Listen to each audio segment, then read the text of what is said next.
আদব শেখানো হলো। এভাবে অনেক কথোপকথন হলো। নবী মুসা আলাইহিস সালাম ভয় পেয়ে গেলেন এবং আল্লাহ পাক আরো কথা বললেন, ওয়ামা তিলকা বিয়ামিনিকা ইয়া মুসা, তোমার ডান হাতে এটা কি?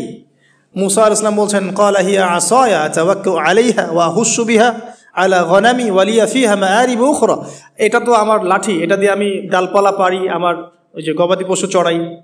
আল্লাহ পাক বলছেন যে এটা ছুঁড়ে মারো, আলকিহা ইয়া মুসা, এটা ছুঁড়ে মারো। ফালকাহা, তিনি ছুঁড়ে মারলেন। ফাইদা হিয়া হাইয়াতুন তাসা, এবং এটা ছোটাছুটি শুরু করলো, বড় একটা সাপ হয়ে গেল। সুবহানাল্লাহ। এগুলো কোনো গাল গল্প নয়, এগুলো আল্লাহ রাব্বুল আলামিনের মুজিজা, মুজিজাতুল কুবরা, এটা বড় মুজিজা। তিনি পিছনের দিকে দৌড়ানো শুরু করলেন সাপ দেখে, খাইফা ইয়াতারাক্কাব, মানে ভয়ে দৌড়ানো শুরু করলেন। আল্লাহ পাক বলছেন, লা ইয়াখাফু লাদাইনাল মুরসালিন, আমার কাছে রসুলগণ ভয় পায় না, তুমি ভয় পেও না, তুমি ওটাকে ধরো পিছন থেকে, সেটা আবার লাঠি হয়ে যাবে। পিছন থেকে হাত দেওয়া হলো, লাঠি হয়ে গেল। সুবহানাল্লাহ। এবার বলছে যে তুমি তোমার বগলের নিচে হাত ঢুকাও।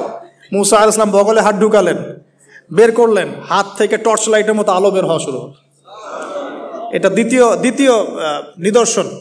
কেন দেয়া হলো নিদর্শন?